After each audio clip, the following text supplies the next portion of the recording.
Hello everyone. तो अभी एक बार हम लोग फिर से मिल रहे हैं।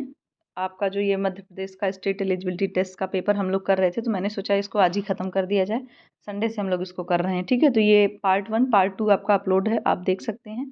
और अब हम लोग पार्ट 3 करने जा रहे हैं, जिसमें आपके 30 क्वेश्चन है, ठीक है। टोटल इसमें हम लोगों ने 100 क्वेश्चन किया है। तो अभी फटाफट स्टार्ट करते हैं। मैंने सोचा 30 ही बचा है, तो मैं इसको ख़त्म ही कर देती हूँ अभी। अगर आप लोगों ने नहीं देखी है 2 वीडियोस, मतलब पार्ट 1 पार्ट 2, तो आप देख सकते हैं जाके। होपफुल क्या, बहुत ही श्योर हूँ मैं कि आपको क्वेश्चन बहुत अच्छे लगेंगे और आपका एक अच्छा खासा नोट्स तैयार हो जाएगा, जिसमें से आपको जून वाले यूजीसी नेट के एग्ज़ाम में 5 से 6 क्वेश्चन तो मैं बिल्कुल श्योर हूँ कि आपको मिलने ही मिलने हैं उसमें, ठीक है। तो चलिए, अब ज़्यादा ये बातें मैं आपको कई बार कह चुकी जब से मैं वीडियो बना रही हूँ, तो फटाफट आते हैं। तो सभी लोगों को गुड इवनिंग। अपना चाय वाय पी लीजिए, अपना शाम का स्नैक्स वगैरह ले लीजिए और फटाफट वीडियो भी देख लीजिए।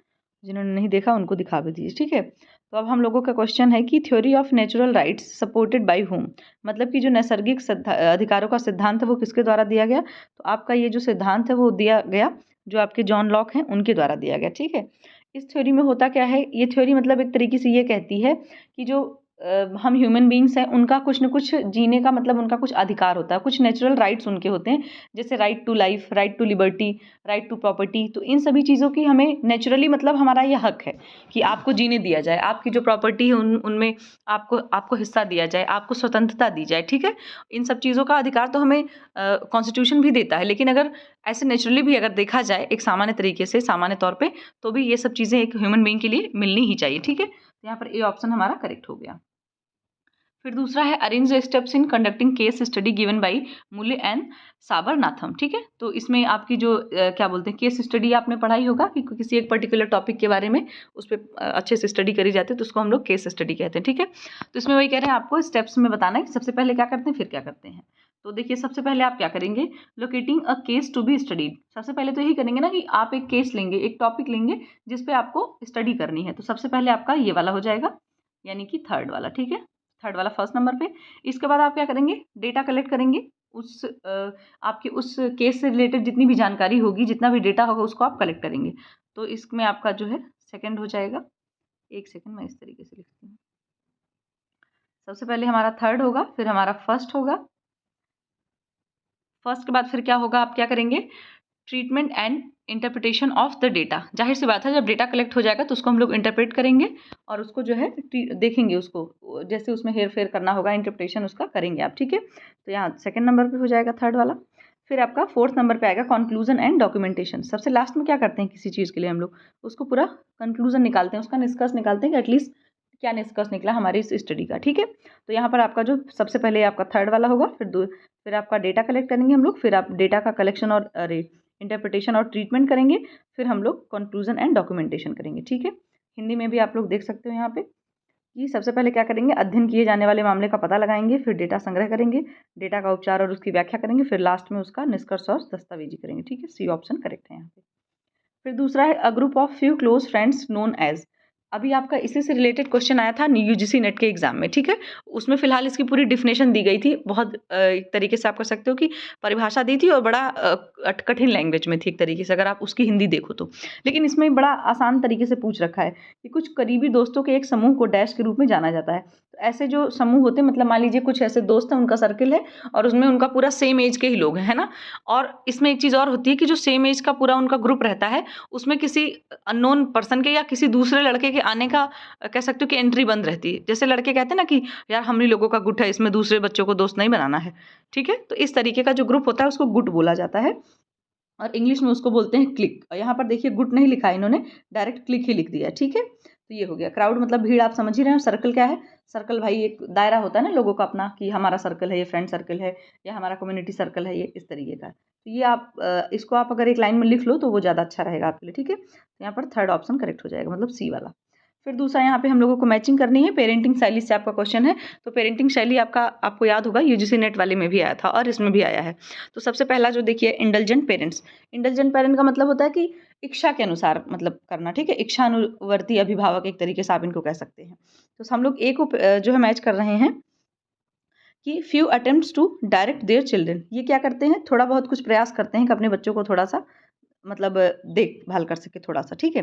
फिर ऑथोरिटेरियन पेरेंट्स होते हैं आपके, जो ऑथोरिटेरियन पेरेंट्स मतलब कि आपकी जो सत्तावादी शैली होती है, वो लोग अपने बच्चों के ऊपर बहुत हाई कंट्रोल रखते हैं, ठीक है। तो यहाँ पर आपका आएगा control as much as possible, जितना पॉसिबल हो सकता है उतना कंट्रोल करते हैं बच्चों को अपने। इसके बाद फिर क्या होता है, ऑथोरिटेटिव पेरेंट्स जो होते हैं आपके, वो क्या करते हैं, direct them and provide them space, मतलब बच्चे को क्या करते हैं, बच्चे को निर्देशन भी देते हैं और उनको प्रॉपर स्पेस भी देते हैं, मतलब कि जितना कंट्रोल रखते हैं उतना ही उनको प्यार भी देते हैं, उतना टेक केयर भी करते हैं उनकी, ठीक है। और फिर डी है आपका अनइन्वॉल्व पेरेंट्स। अनइन्वॉल्व जो होते हैं वो पेरेंट्स इन्वॉल्व ही नहीं रहते अपने बच्चे को, ना ज़्यादा टाइम देते हैं, ना ज़्यादा उनकी देखभाल करते हैं, ना ही उन्हें रोक टोक करते हैं, इन्वॉल्व ही नहीं रहते हैं अपने बच्चों के साथ, ठीक है। तो यहाँ पर होगा little responsiveness to childrens need, मतलब बच्चों की ज़रूरतों के प्रति भी वो बिल्कुल ज़्यादा रिस्पॉन्ड नहीं करते हैं, ठीक है। तो ये हो गया आप लोगों का। हिंदी में भी यहाँ आप देख लो कि देखिए, इच्छानुवर्ती जो माँ बाप हैं वो क्या करते हैं, अपने बच्चों को निर्देशित करने के कुछ ही प्रयास करते हैं वो, ठीक है। और सत्तावादी जो होते हैं वो क्या करते हैं, जितना हो सके उतना नियंत्रित करते हैं। प्राधिकारिक माता पिता जो होते हैं, उन्हें निर्देशित कर उन्हें अंतर प्रदान करते हैं, मतलब स्पेस देते हैं। और असंबद्ध माता पिता बच्चों की ज़रूरतों के प्रति थोड़ी प्रतिक्रिया देते हैं, बहुत कम संबंध रखते हैं उनसे, ठीक है। फिर हम लोगों का असर्शन रीजन का क्वेश्चन है, all members in joint family irrespective of age and earning capacity are assured of care and provision of basic necessities. फिर रीजन दे रखा है कि as the value of sharing, affection, cooperation, selflessness, sacrifice is part of joint family. कहने का मतलब इसमें यह है कि जितने भी जो जॉइंट फैमिली होती है उसमें जितने भी मेंबर्स होते हैं और उनकी जो अर्निंग होती है वो सभी चीज़ों, मतलब जो जो उसमें अर्निंग हो रही है, जितने भी रिसोर्सेज हैं उस फैमिली में, उन सब पे सबका बहुत अच्छे से हक होता है। रीज़न क्या दे रखा है, क्योंकि जो जॉइंट फैमिली होती है उसमें कॉपरेशन बहुत लोग बहुत कॉपरेट करते हैं, बहुत प्यार से रहते हैं, स्वार्थी नहीं होते, इन सभी चीज़ों को मिला करके सब लोग रहते हैं जॉइंट फैमिली में। यहाँ पर आपका दोनों करेक्ट हो जाएगा कि A and R both are right, ठीक है। हिंदी में भी देख लो आपकी, संयुक्त परिवार के सभी सदस्यों की उम्र और कमाई की क्षमता पर ध्यान दिए बिना देखभाल और बुनियादी आवश्यकताओं के प्रावधान का आश्वासन दिया जाता है। वही बात फिर से है कि अगर संयुक्त परिवार में जो भी चीज़ें हैं, जितने भी उनके पास रिसोर्सेज हैं और जितना लोग मतलब सदस्य जो हैं वो कमा रहे हैं, तो उसमें क्या होता है कि अगर मान लो कुछ लोग, जैसे कुछ लोग कमा रहे हैं, कुछ लोग नहीं भी कमा रहे हैं, तो भी जो लोग नहीं कमा रहे हैं उनको ये आश्वासन दे दिया जाता है कि अगर आप नहीं कमा रहे हैं या नहीं अर्न कर पा रहे हैं, तो भी आपकी जो आवश्यकताएं हैं, बेसिक नीड्स हैं जो आपकी, उनको पूरा करने का उनको आश्वासन दिया जाता है। तो ये बात बिल्कुल सही होती है जॉइंट फैमिली का, तो यही आप एक कैरेक्टरिस्टिक होती है, एडवांटेज है ये जॉइंट फैमिली का।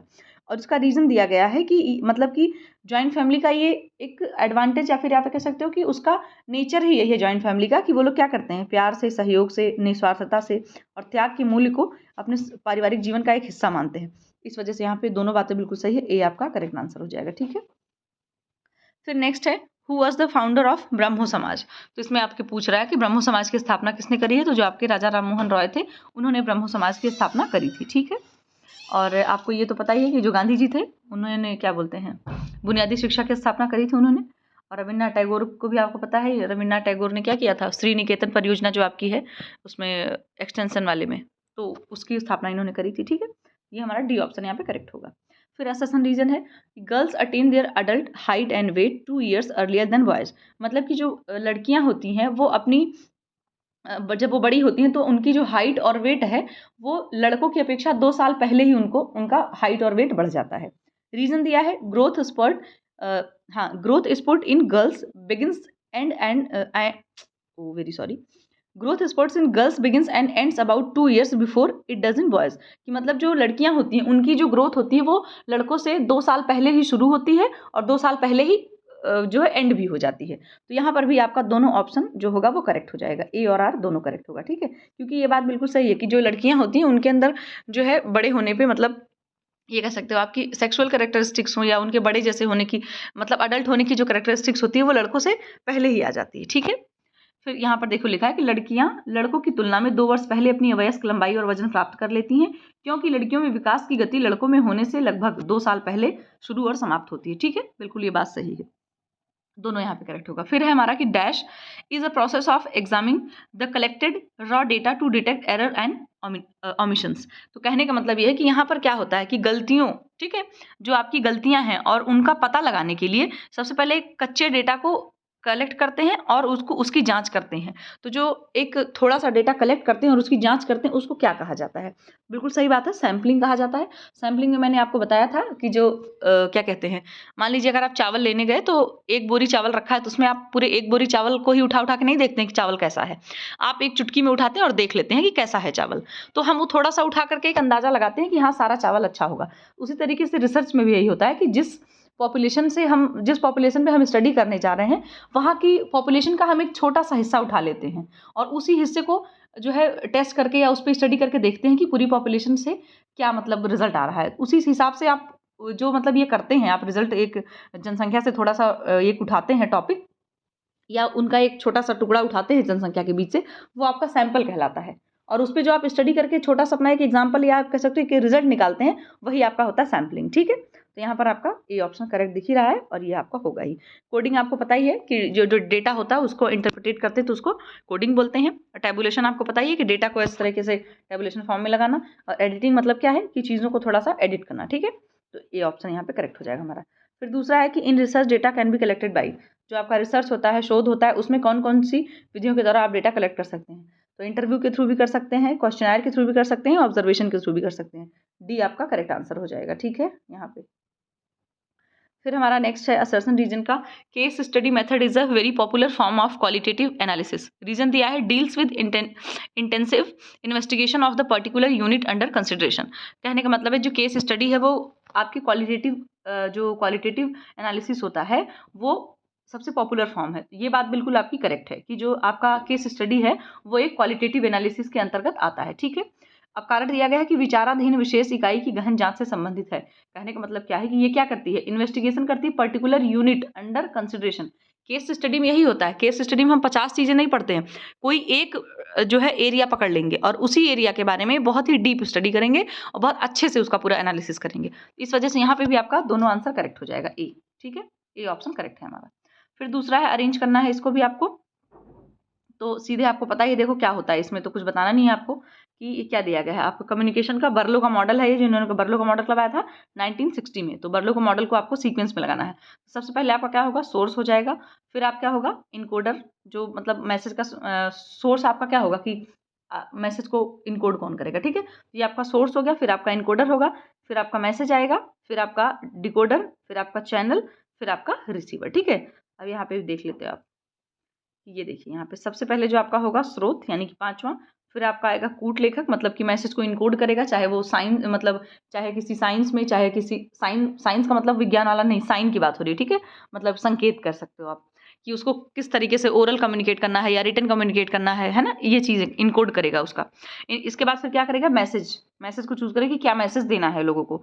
फिर उस मैसेज को क्या करेंगे सब लोग, एक चैनल देंगे, है ना, कि किस चैनल के थ्रू उसको कम्युनिकेट किया जाएगा। इंटरनेट के माध्यम से करेंगे या फिर ऐसे ही बोल करके खुद करेंगे, है ना, या कैसे भी चीज़ें, मतलब एक आप मीडियम चूज करेंगे आप कि किस चीज़ के द्वारा मैसेज लोगों को कन्वे करना है। इसके बाद फिर आपका डिकोडर आएगा, ठीक है? मैसेज का जब चैनल पता चल जाएगा तो आप डिकोड करेंगे कि उसको भी किस फॉर्म में देना है, मैसेज जो आपको भेजना है वो मैसेज किस फॉर्म में रहेगा आपका, ठीक है? इसके बाद सबसे लास्ट में आएगा आपका प्राप्तकर्ता, ठीक है? ये सीक्वेंस वहाँ पे थोड़ा सा गड़बड़ हो गया था, उसके लिए सॉरी। ये जो इंग्लिश वाला हम लोगों ने किया, यहाँ पे मैंने पहले ये बता दिया था। इसमें भी आपका पहले सोर्स आएगा, फिर आपका इनकोडर, फिर आपका मैसेज, फिर आपका चैनल, फिर आपका डिकोडर, फिर आपका रिसीवर, ठीक है? तो यहाँ पे आपको दिख ही रहा होगा, बी आपका करेक्ट आंसर होगा, दिख रहा है यहाँ पे। फिर नेक्स्ट है, अभी हमें फिर से इसको मैचिंग करना है, ये भी आपका कम्युनिकेशन का चैनल है, आई मीन क्वेश्चन है। तो शैनन और वीवर जो है, तो शैनन और वीवर का आप लोगों ने आई थिंक पढ़ा ही होगा कि क्या बोलते हैं उसको, ST SDR, ठीक है? तो जो ST SDR आपको इसमें दिख रहा होगा, source, transmitter, signal, receiver, destination. तो ए का हम लोग थर्ड वाले से मैच करेंगे कि इनके मैसेज में क्या होता है, ट्रांसमीटर रहता है और डेस्टिनेशन, है ना, पूरा गंतव्य तक पहुंचना होता है मैसेज का, इनका सीक्वेंस ये है। एरिस्टोटल का आपको पता ही होगा, एरिस्टोटल का शॉर्ट फॉर्म एक आप बना सकते हो, SSA। इनके में क्या होता है, स्पीकर होता है, स्पीच होती है और ऑडियंस होती है। और आपके जो रोजर्स एंड शूमेकर हैं, इनका जो आपका होगा वो आपका होता है communicator, message, channel, treatment and audience, ठीक है? और जो जॉय पॉल लिगन्स हैं आपके, उनके में होता है आपका इफेक्ट्स रहता है, इनके में इफेक्ट्स जरूर इनके मतलब सीक्वेंस में रहता है। तो source, message, channel, receiver and effects, ठीक है? आई होप ये आपको अच्छे से हो गया होगा क्लियर। एक सेकंड, हिंदी में भी दिया गया है यहाँ पे, देखिए कि आपका शैनन एंड वीवर का क्या हो जाएगा, थर्ड वाला, अरस्तु का आपका ये वाला हो जाएगा, फिर रोजर्स का आपका फर्स्ट वाला, और जॉय पॉल लीगन्स का आपका ये वाला। ठीक है, मुझे लग रहा है मैंने इसमें भी गलत कर दिया क्या, ये क्या कर रही हूँ मैं, आप लोग इसको सही मानो। ठीक है, एक सेकंड मैं इसको करेक्ट कर देती हूँ। एरिस्टोटल आपका फोर्थ हो जाएगा, सैनन वीवर आपका थर्ड हो जाएगा, और जो आपके रोजर्स हैं वो आपके इफेक्ट्स के साथ जाएंगे, और लीगन्स आपके इसके साथ जाएंगे, ट्रीटमेंट के साथ। ठीक है, इस तरीके से इसमें भी हमें मैच कर लेना है। ए का तीसरा, बी का चौथा, सी का पहला और आपका डी का दूसरा। ठीक है, फिर अब दूसरा है कि an extension agent can not be considered as good communicator if C, मतलब कि एक जो एक्सटेंशन वर्कर होता है जो है, मतलब एक्सटेंशन एजेंट है, उसको अच्छा कम्युनिकेटर नहीं माना जाएगा यदि वो क्या करेगा, आवश्यक संदेशों को व्यक्त करेगा, उनके कल्याण में रुचि रखेगा, या उपरोक्त सभी, या फिर लोगों को सुन नहीं सकता। तो जाहिर सी बात है यहाँ पर नॉट आपसे पूछा जा रहा है, नहीं माना जा सकता है। जब वो लोगों की बातों को ही नहीं सुनेगा तो आप उसको अच्छा कैसे मान सकते हैं। तो जाहिर सी बात है कैनॉट लिसन टू पीपल, अगर नहीं सुनेगा वो तो उसको अच्छा कम्युनिकेटर नहीं माना जाएगा। फिर नेक्स्ट है which among the following is not the principle of rural journalism, तो मतलब जी क्या बोलते हैं, जो आपके ग्रामीण एक तरीके से सहभागिता होगी, सॉरी सहभागिता नहीं बोले, पत्रकारिता है ना, कि जो ग्रामीण आपकी पत्रकारिता होगी उसमें से किसको अच्छा नहीं माना जाएगा। यूज सिंपल लैंग्वेज, बिल्कुल बात ये सही, इसको माना जाएगा, अच्छा माना जाएगा। क्यों, क्योंकि गांव में आपको क्या करना है, आपको सिंपल लैंग्वेज यूज करनी जिससे लोगों को समझ आए। मेक पॉइंट्स ब्रीफली, आपकी जो बातें उनको पॉइंट्स में बहुत ही संक्षेप में आप उनको कह दीजिए, ऐसा नहीं कि आप पूरी कहानी सुनाने लग जाओ वहाँ पे। फिर है प्रिपेयर स्टिमुलेटिंग राइट अप, और उनको क्या करना, उनको मोटिवेट करने के लिए आप कुछ एक ऐसा तैयार करो कि जिससे वो लोग मोटिवेट हो सके आपकी बातों से। ठीक है, तो यहाँ पर जो नॉट पूछ रहा है आपसे, ठीक है, तो यहाँ पर होगा नन ऑफ द एबव, क्योंकि ये तीनों बातें आपकी सही हैं ग्रामीण पत्रकारिता के बारे में। ठीक है, ये देखिए आपका इसमें भी आपका हिंदी है, सरल भाषा का प्रयोग करना, संक्षेप में बिंदु तैयार करना और एक उत्तेजक लेख तैयार करना। फिर दूसरा है कि some of the e governance applications demonstrating some impact on poverty elevation,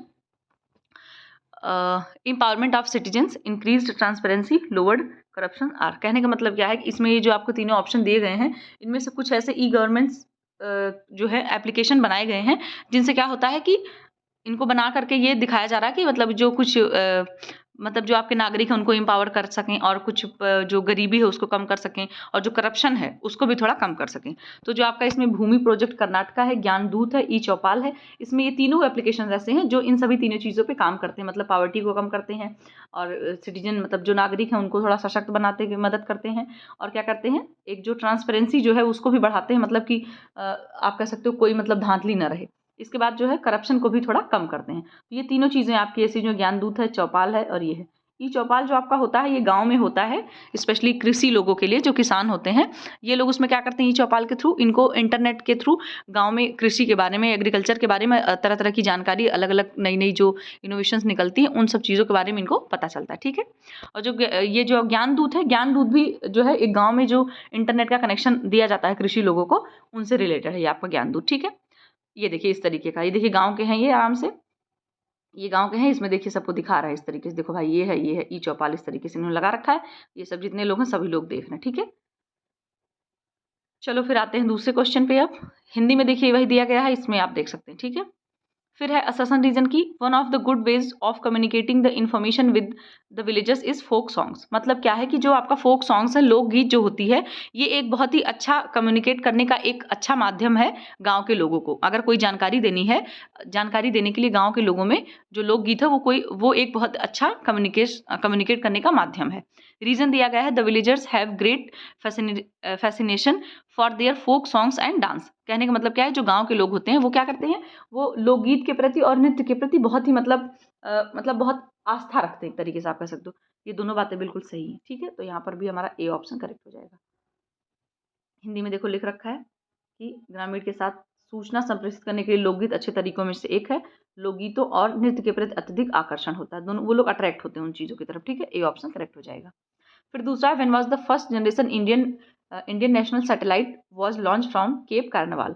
तो ये जो आपकी क्या कहते हैं, इंडियन नेशनल सैटेलाइट लॉन्च करी गई थी, तो वो कब करी गई फर्स्ट जनरेशन की, आपकी अप्रैल 1982 में। ठीक है, तो आई होप ये आपको क्लियर हो गया होगा। फिर यही देखिए दिया गया है कि पहली पीढ़ी के भारतीय राष्ट्रीय उपग्रह को केप कार्निवल से कब लॉन्च किया गया था, अप्रैल 1982 में। फिर दूसरा यहाँ पे भी हमें मैच करना है। तो सबसे पहले देखिए क्या मैच करेंगे, जो एक्सटेंशन एजुकेशन है वो क्या करती है। तो एक्सटेंशन एजुकेशन जो आपकी होती है वो education aimed at individual economic and social development. जो एक्सटेंशन यानी कि प्रसार शिक्षा आपकी होती है वो यही तो करती है, ऐसी शिक्षा देती है कि लोगों के अंदर थोड़ा सा आर्थिक और सामाजिक और खुद के लिए भी उनके अंदर समझ पैदा हो सके और वो अपने जीवन को बेहतर बना सकें, चीज़ों को अच्छे से समझ सकें, सामाजिक तौर पे भी, आर्थिक तौर पे भी, और आप कह सकते हो कि मतलब खुद के तौर पे भी, ठीक है, व्यक्तिगत भी उनके अंदर कुछ ना कुछ फ़ायदा मिले, उसका उसको लाभ पहुँचे उनको। इसके बाद है कम्युनिटी डेवलपमेंट। तो कम्युनिटी डेवलपमेंट का जो आपका होगा, एक सेकंड, हाँ, जो कम्युनिटी डेवलपमेंट का है आपका, उसमें क्या होगा, education aimed at making group for economic and social development. इसका जो कम्युनिटी डेवलपमेंट में जो आपको चीज़ें सिखाई जाएंगी, वो क्या किया जाता है, एक ग्रुप को टारगेट करके उसमें जो है कुछ मतलब ऐसा सिखाया जाएगा, उनको भी ऐसी शिक्षा उनको दी जाएगी जिससे वो जो ग्रुप है, वो ग्रुप पर्टिकुलर ग्रुप, उनका भी कुछ इकोनॉमिक और कुछ सोशल ग्रोथ हो सके, ठीक है। इसके बाद है कम्युनिटी एक्सटेंशन वर्कर। तो कम्युनिटी एक्सटेंशन वर्कर जो होता है वो क्या होता है, मे बी वो टेक्नीशियन हो और अपने खुद से वो क्या कर सके कि चीज़ों को, वो किसी सब्जेक्ट को लेकर के बहुत स्पेशलिस्ट ना हो, लेकिन वो क्या करे, चीज़ों को वो ज़रा मतलब कुछ ऐसा सीख ले जिससे वो चीज़ों को सॉल्व कर सके, चीज़ों को सही कर सके, ठीक है। फिर आपका एक्सटेंशन वर्कर होगा। तो एक्सटेंशन वर्कर जो होता है उसको must receive training. Extension worker कोई ऐसे नहीं बन सकता है, उसको प्रॉपर ट्रेनिंग लेनी पड़ेगी, ठीक है। क्योंकि जो एक्सटेंशन वर्कर होते हैं वो क्या करते हैं, वो पूरी सोसाइटी में जाते हैं, अलग अलग कम्युनिटी में जाते हैं और अलग अलग लोगों की अलग अलग समस्या होती है और उनको हर किसी की समस्या को सॉर्ट आउट करना होता है। तो जब आपको तरह तरह का काम करना होगा तो जाहिर सी बात है आपको तरह तरह की स्किल्स भी तो सीखनी होगी ना। हिंदी में भी यहाँ पर देखिए बिल्कुल दे रखा है, इसको आप अपने मैच कर सकते हैं आराम से। यहाँ पर ए वाला आपका था चौथा, फिर आपका सामुदायिक वाला है ये, फिर आपका ये, फिर आपका ये, ठीक है। फिर आप हम लोगों का ये भी मैचिंग मैचिंग वाला क्वेश्चन है। तो मैचिंग क्वेश्चन में इसमें हमें देखना है, एक सेकंड, हम्म, तो फर्स्ट है आपका कोएफिशिएंट ऑफ वेरिएशन। तो जो आपका कोएफिशिएंट ऑफ वेरिएशन होता है वो आपका स्टैंडर्ड डेविएशन से मतलब रिलेट होता है, रिलेट करता है। फिर आपका परसेंटाइल है। तो परसेंटाइल तो आप तो जानते ही होंगे, अभी नेट का रिजल्ट आया था तो उसमें कुछ सब्जेक्ट्स का जो रहता है वो परसेंटाइल में भी उसका आता है, ठीक है। तो इसमें परसेंटाइल का होता है इंडिविजुअल रिलेटिव पोजिशन, ठीक है। ये पोजीशन बताता है एक लोग, मतलब एक तरीके से कंपेयर करता है, ठीक है, कि आपकी जो पोजीशन है वो कितने लोगों से आगे है, कितने लोगों से पीछे है। फिर है आपका मोड। तो मोड जो आपका होता है वो आपका होता है वैल्यू ऑफ वेरिएट, ठीक है। और जो आपका मीन है, मीन को हम लोग अर्थमेटिक एवरेज भी बोलते हैं, ठीक है। ये हमने यहाँ पे मैच कर लिया। यही चीज़ हिंदी में भी दे रखी है, आप देख सकते हैं आराम से। फिर दूसरा है कि the word concordance in the Kendall coefficient of concordance means. मतलब कि जो आपके कॉनकोर्डेंस के क्रैंडल में गुणांक में जो शब्द कॉनकोर्डेंस दिया गया उसका अर्थ क्या होता है आपका, तो उसका अर्थ है आपका एग्रीमेंट, ठीक है, एग्रीमेंट। ए ऑप्शन यहाँ पे करेक्ट होगा, जिसको हिंदी में आप समझौता बोल सकते हैं। फिर है इंडिया लॉन्च्ड एजुकेशन सैटेलाइट इन। जो आपकी एजुकेशन मतलब भारतीय शिक्षा उपग्रह लॉन्च किया गया था, वो कब किया गया था, सितंबर 2004, यानी, और ये आपका 20 सितंबर को लॉन्च किया गया था। किसने, 20 सितंबर को, ठीक है, ये लॉन्च किया गया था। और ये जो है क्या कहते हैं, ये आपकी ऐसे मतलब ये सैटेलाइट है जो क्या करती है कि डिस्टेंस क्लासरूम एजुकेशन के लिए होती है ये, और स्कूल लेवल से लेकर के हायर एजुकेशन तक के स्टडी मटेरियल इससे प्रोवाइड होते हैं, ठीक है। अब हमारा दूसरा क्वेश्चन है फिर से मैच करने का, बहुत ही बेहतरीन क्वेश्चन है ये क्वेश्चन आपका ब्लूम टेक्सोनॉमी का, ठीक है। तो ब्लूम टेक्सोनॉमी आपको पता है कि आई थी 1956 में, लेकिन फिर इसको 2001 में जो इसको रिवाइज किया गया था। और रिवाइज किसके द्वारा ये की गई थी, जो ब्लूम टेक्सोनॉमी थे उनके एक कुलीग थे जिनका नाम था डेविड क्रॉर्थहॉल, और उनके ब्लूम के ही एक स्टूडेंट थे जिनका नाम था लॉरेन एंडरसन। इन दोनों लोगों ने मिलकर के इसको 2001 में रिवाइज किया था। तो एक तरफ आपका ये देखिए, ये वाला जो है आपका, ये उनका 1956 वाला है इधर का, एक सेकेंड, ये इधर जो है ये है आपका 1956 का, और इधर वाला है आपका 2001 का। तो इसमें यही पूछा जा रहा है कि इसको क्या क्या बोला जा रहा है, ठीक है, कैसे कैसे इसको चीज़ें मैच करना है आपको, कि पुराना वाला अब नए वाले टर्म में क्या बोला जा रहा है वो, ठीक है। तो पहले जो था नॉलेज था, इस तरीके का इनका होता है, ऐसे ट्राइंगल करके, तो इस तरीके से ऐसे ऐसे डिवीजन किया गया है इसका, ठीक है। तो क्या कहते हैं, इसमें सबसे जो आपका 1956 में था सबसे बॉटम पे, तो था नॉलेज, मतलब कि ज्ञान। तो अब ज्ञान की जगह, अच्छा एक चीज़ और बता दूं पहले, कि 1956 में ये जो जितने भी टर्म दिए गए थे ये सब नाउन थे, क्या थे, नाउन के फॉर्म में थे। लेकिन अब जब 2001 में जो ये आ गया इस तरफ वाला, तो ये नाउन की जगह अब इनको वर्ब्स में कन्वर्ट कर दिया गया, ठीक है। तो इसी वजह से अब आपको यहाँ पे देखना है कैसे क्या होना है। तो देखिए नॉलेज को अब ये नॉलेज क्या था, नाउन था, अब इसको वर्ब बना दिया गया है। तो यहाँ पर नॉलेज को हम लोग करते हैं रिमेंबरिंग से, किससे करते हैं, रिमेंबरिंग से। फिर जो आपका कॉम्प्रिहेंशन है, कॉम्प्रिहेंशन को रिलेट करते हैं अब हम लोग, अब बोलते हैं उसको अंडरस्टैंडिंग। और जो आपका एप्लीकेशन है, एप्लीकेशन को बोलते हैं अप्लाइंग, ठीक है, और एनालिसिस को बोलते हैं एनालाइजिंग। तो ये बहुत अच्छा क्वेश्चन है, इसको आपको यूजीसी नेट के फर्स्ट पेपर के लिए भी आपको अच्छा है। ये 2 चीज़ें आप ज़रूर याद रखना कि ब्लूम टैक्सोनॉमी पहली बार कब आई थी, 1956 में आई थी, और फिर जब इसको रिवाइज़्ड किया गया तो वो 2001 में आई थी। और रिवाइज़ किसके द्वारा किया गया? ब्लूम टैक्सोनॉमी के ही जो ब्लूम थे, मतलब बेंजामिन ब्लूम जो थे, उनके ही एक स्टूडेंट ने और उनके ही एक कोलीग ने। उनके स्टूडेंट का नाम था लॉरिन एंडरसन और जो उनके कोलीग थे उनका नाम था डेविड कॉर्थोवल। इन दोनों लोगों ने मिल करके उसको रिवाइज़ किया, ठीक है? ये आपका ओल्ड फॉर्म है, एक तरीके से आप कह सकते हो। ये इसका ओल्ड है और ये इनका न्यू है, ठीक है? अभी हम इसको हिंदी में भी, ये देखिए, ये मैंने लगा रखा है बिल्कुल, ये ओल्ड वाला देखिए, ये 1956 वाला है आपका, ये 2001 वाला है। चीज़ें देखिए सही है, नाउन से अब क्या हो गया, वर्ब फॉर्म में हो गई, ठीक है? पहले नॉलेज को मतलब पहले नॉलेज बोला जाता था, अब रिमेंबर बोला जाता है। 1 सेकंड, पहले नॉलेज बोलते थे, नॉलेज अब बोलते हैं रिमेंबर। कॉम्प्रिहेंशन को अब अंडरस्टैंड बोलते हैं, एप्लीकेशन को अप्लाई हो गया, एनालिसिस का एनालाइज हो गया है। और अब जो है, पहले था, पहले सिंथेसिस था, तो अब सिंथेसिस को यहाँ क्रिएट से कर दिया गया, इवोल्यूशन को मतलब इवैल्यूएशन को यहाँ पे नीचे कर दिया गया, ठीक है? और ये जो सिंथेसिस था इसको क्रिएट कर दिया गया, क्रिएटिंग पढ़ेंगे इसको, इवैल्यूएटिंग सब में आईएनजी लग जाएगा, एनालाइजिंग, अप्लाइंग, अंडरस्टैंडिंग, रिमेंबरिंग, ठीक है? आई होप ये आपको समझ आ गया हो। इसको आप स्क्रीनशॉट ले लेना, अच्छे से इसको अच्छे से पढ़ लीजिए इसको, ठीक है? यहाँ हिंदी में भी देखिए वही दिया गया है, हिंदी में भी मैच करा देती हूँ। ज्ञान का मतलब याद करना, समझ बूझ मतलब समझना, अनुप्रयोग यानी प्रयोग करना, विश्लेषण यानी विश्लेषण करना, ठीक? फिर से आपका असेसमेंट रीजन का question, 1/3 of the total number of seats in all the 3 tyres of panchayat in the country is reserved for women. मतलब कि जो पंचायत का वो था, पंचायत का 3 टायर मतलब 3 लेवल जो आया था पंचायत का, उनमें से क्या है 1/3 जो सीट्स हैं वो, मतलब टोटल नंबर ऑफ जितनी सीट हैं उनमें से 1/3 जो सीट हैं वो महिलाओं के लिए रिजर्व कर दी गई हैं। तो ये बात आपकी बिल्कुल सही है, ठीक है? अब इसका रीज़न दिया गया है, due to the constitutions 71st amendment act 1991। तो ये जो कह रहे हैं कि ये जो व्यवस्था लाई गई, जो प्रावधान लाया गया महिलाओं के लिए कि जितनी नंबर ऑफ सीट्स हैं पंचायती राज में, वो मतलब पंचायत के 3 टायर्स में जितनी सीट है उनमें से 1/3 सीट जो महिलाओं के लिए रिजर्व की गई। ये प्रावधान कब आया? 71st अमेंडमेंट में 1991। तो ये बात तो सही है बिल्कुल, ये बात बिल्कुल सही है, बट ये बात गलत है क्योंकि ये जो आपका 71st अमेंडमेंट 1991 दिया गया है, ये महिलाओं के सीट के जो है रिजर्व से कोई इसका संबंध ही नहीं है। क्योंकि ये वाला जो अमेंडमेंट है, ये अमेंडमेंट आपका लैंग्वेज से रिलेटेड है। क्योंकि जब ये 71वां अमेंडमेंट आया 1991 में, तो इसमें जो है आपकी जो 8वीं अनुसूची है, उसमें जो लैंग्वेज का दिया गया है कि कहाँ की कौन सी लैंग्वेज होगी, तो इसमें लैंग्वेज ऐड करी गई थी, कोंकणी है आपकी और नेपाली और मणिपुरी। ये तीनों लैंग्वेज को ऐड किया गया था इस अमेंडमेंट के द्वारा, ना कि महिलाओं के लिए इनको सीट लोकेटेड करी गई थी। ये वाला ऑप्शन आपका गलत होगा, मतलब ये आपका गलत होगा, ये वाला सही होगा। तो सिर्फ आपका ओ हो ये मैंने क्या कर दिया, सॉरी बातें तो मैंने आपको देखिए बिल्कुल सही बताई, ठीक है? ये वाला गलत होगा, ये वाला सही होगा, ठीक है? ये वाली बात तो सही है कि ये सही है और ये वाला गलत होगा, ठीक है? आज पता नहीं क्या हुआ, मैं सब चीज़ें उल्टा कर दे रही हूँ। तो मतलब ये वाला जो आपका होगा ये सही है और ए वाला आपका गलत हो जाएगा, ठीक है? फिर अब फिर से वही चीज़ हिंदी में दी गई है, तो ये हो गया हमारा बी ऑप्शन यहाँ पे करेक्ट, ये वाला करेक्ट और ये वाला इनकरेक्ट। अब फिर से हमें मैच करना है। एजुकेशन क्या है, इनफॉर्मल एजुकेशन क्या है, फॉर्मल क्या है, नॉन फॉर्मल क्या है। एजुकेशन क्या होती है आपकी, देखिए एजुकेशन का मतलब क्या है, प्रोसेस ऑफ डेवलपिंग कैपेबिलिटीज़। बिल्कुल सही बात है, किसी भी व्यक्ति के अंदर कुछ बहुत सारी योग्यताओं को डेवलप करना आपकी एजुकेशन का काम होता है। अब आती है आपकी इनफॉर्मल एजुकेशन। तो जो आपकी इनफॉर्मल एजुकेशन होती है वो कैसी होती है, life long process and exposure at home, ठीक है? इनफॉर्मल आपकी इस तरीके की जाएगी। फिर आपका है फॉर्मल एजुकेशन, तो फॉर्मल आपकी कहाँ जाएगी, हाईली इंस्टीट्यूशनल, ठीक है? और जो नॉन फॉर्मल एजुकेशन है वो आपकी जाएगी outside framework of formal system, ठीक है? हिंदी में भी मैच कर सकते हो आप।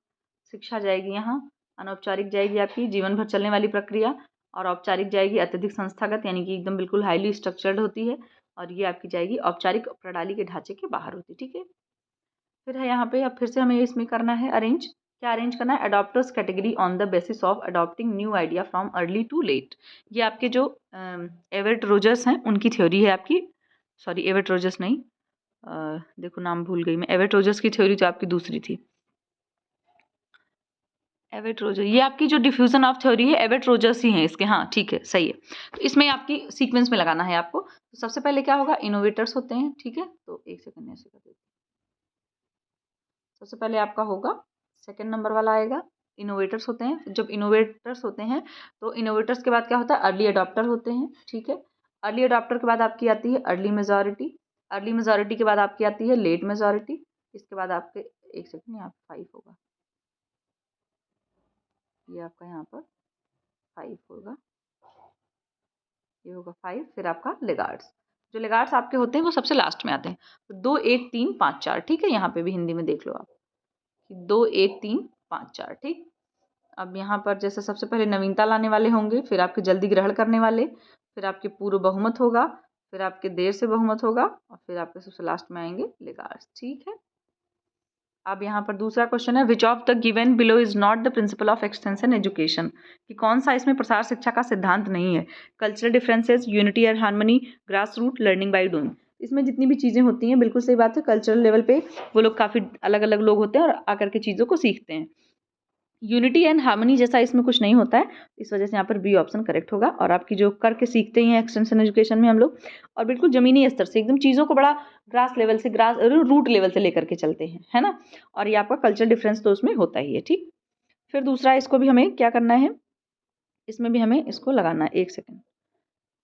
एंटरप्रेन्योरशिप का आपका दिया गया, ठीक है। तो एंटरप्रेन्योरशिप में आप देख लीजिए। सबसे पहले इसमें क्या करना है आपको, आवश्यक क्षमता वाले व्यक्ति का चयन करना, बिल्कुल सही बात है। जो व्यक्ति कर पाएगा उसी को तो हम लोग चूज करेंगे ना। तो सबसे पहले थर्ड वाले को हम लोग रखेंगे फर्स्ट नंबर पे। इसके बाद फिर क्या होगा कि प्रशिक्षण कार्यक्रम के लिए बुनियादी ढांचे का निर्माण करेंगे, तो 5वां हो जाएगा आपका। इसके बाद फिर आपका दूसरा होगा कि प्रशिक्षण के लिए डिजाइनिंग तकनीक, जो ट्रेनिंग जिस तरीके से देनी है, किस तरह से ट्रेनिंग देनी है, उसको आप लोग डिजाइन करेंगे।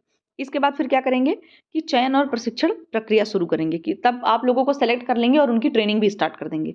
6 नंबर आ जाएगा। फिर आपका आएगा पर्यावरण का सर्वेक्षण, वहाँ का इन्वायरमेंट कैसा है, उन सभी चीज़ों को आप लोग देखेंगे। इसके बाद फिर सबसे लास्ट में जो आप करेंगे, उद्यमता विकास को और अधिक प्रभावी बनाने की रणनीतियाँ स्टार्ट करेंगे। जाहिर सी बात है, कोई टेक्निक हम बनाते हैं तो सबसे पहले जो मोटी मोटी चीज़ें होती हैं, एक उनका जो ढांचा होता है उसको हम लोग पूरा डिजाइन करते हैं। इसके बाद तब सबसे मेन मुद्दे पे आते हैं, ठीक है। तो यहाँ पर ए ऑप्शन आपको करेक्ट दिख ही रहा होगा, ये हो गया हम लोगों का।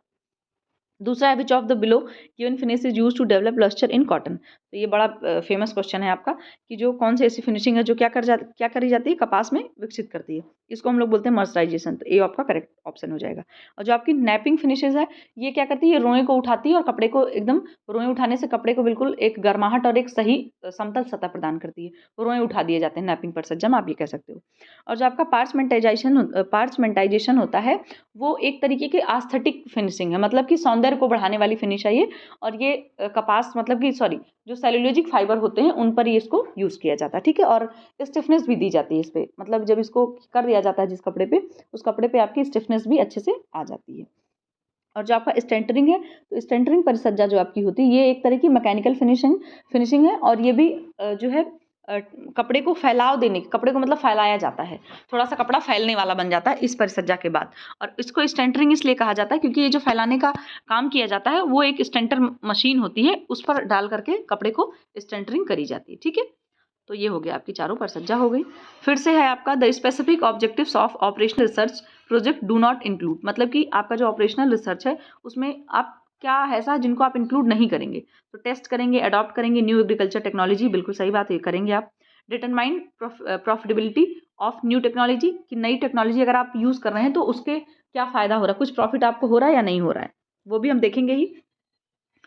Ignore constants both technological and socio economic, मतलब कि जो सामाजिक और क्या कहते हैं, सामाजिक और आर्थिक रूप पे जो बाधाएं आ रही हैं उनको आप लोग इग्नोर कर देंगे। तो ऐसा तो हम नहीं करेंगे, जाहिर सी बात है। अगर जो जिनके लिए हम वो टेस्ट कर रहे हैं, तो या जहाँ पे अप्लाई करेंगे या जहाँ पे सीखेंगे, तो वहाँ वहाँ की चीज़ों को अगर हम लोग सामाजिक और जो इकोनॉमिक उनकी बाधाएं रहेंगी, उनको हम ऐसा तो नहीं उसको इग्नोर कर देंगे, इग्नोर बिल्कुल नहीं करेंगे आप। तो इस वजह से इसको हम लोग इंक्लूड नहीं करेंगे। सी ऑप्शन यहाँ पे करेक्ट होगा आपका, मतलब कि तकनीक जो है, तकनीकी और सामाजिक आर्थिक दोनों बाधाओं को अनदेखा कर देना, हम ऐसा नहीं करेंगे। तो यहाँ पर आपका सी ऑप्शन करेक्ट हो जाएगा। अब फिर ये लास्ट क्वेश्चन है हम लोगों का, तो जो आपका अप्लाइड न्यूट्रिशन प्रोग्राम, जिसको हम लोग ANP बोलते हैं, वो आपका 1962 में आया था, बिल्कुल सही बात है ये। इसके बाद हाई यील्ड वैरायटी प्रोग्राम है, ये आपका 1966 में आया था। इसके बाद आपका जवाहर रोजगार योजना जो थी, वो भी आपकी 1989 में आई थी। और जो आपका national rural employment guarantee act है, ये भी आपका 2006 में आया था, ठीक है। और जो 2009 में आपका 1 अक्टूबर 2009 को इसमें जो है महात्मा गांधी जी का भी नाम जोड़ दिया गया था, ठीक है। तो उसको मनरेगा बोलने लग गए थे हम लोग, अभी भी बोलते ही हैं। तो ये आपका ऑप्शन करेक्ट हो जाएगा। हिंदी में भी आप यहाँ देख सकते हो, 1 2 3 4, इसमें कुछ करना नहीं है। तो ऐसे ऐसे मैचिंग ही है। तो चलिए, आज हम लोगों का ये पूरा खत्म हो जाता है। पूरे कितने क्वेश्चन थे आपके? ये पूरे क्वेश्चन थे 150, ठीक है। तो ये हम लोगों ने कर लिया है, पूरा 150 फिनिश हो गया। अब आप लोग बताना कि नहीं बताना क्या है, अभी मेरे पास एक ये और पेपर है, वो भी मैं कल करवाऊंगी आप लोगों को। तो क्वेश्चन करने से आपको बहुत फ़ायदा होने वाला है, देखिए। लेकिन फ़ायदा तभी होगा जब आप क्या करोगे, अच्छे से उसको पढ़ोगे, नोट्स बनाओगे, रिवाइज़ करोगे तभी, ठीक है। तो चलिए, ध्यान रखिए, सभी लोगों को गुड नाइट, और पढ़ाई करते रहिए। अपने सपनों को पूरा करने का, अपनी चीज़ों को अचीव करने का, मेहनत करने के अलावा मुझे लगता है कोई दूसरा ऑप्शन चूज़ करना कोई भी मतलब स्मार्ट काम नहीं है, ठीक है। मतलब अगर आप ये सोच रहे हैं कि हम कोई दूसरा तरीका अपना लें, या कोई दूसरा मतलब आप टेक्नीक अपना सकते हो दूसरी की, वो तो आपको डिपेंड करता है ना कि आप अपनी चीज़ों को करने के लिए कौन सा तरीका अपनाते हैं। लेकिन ये जो मेहनत करने वाला तरीका है, मेहनत करिए और अच्छे से करिए, सिलेबस को कंप्लीट करिए, रिवाइज करिए बढ़िया से।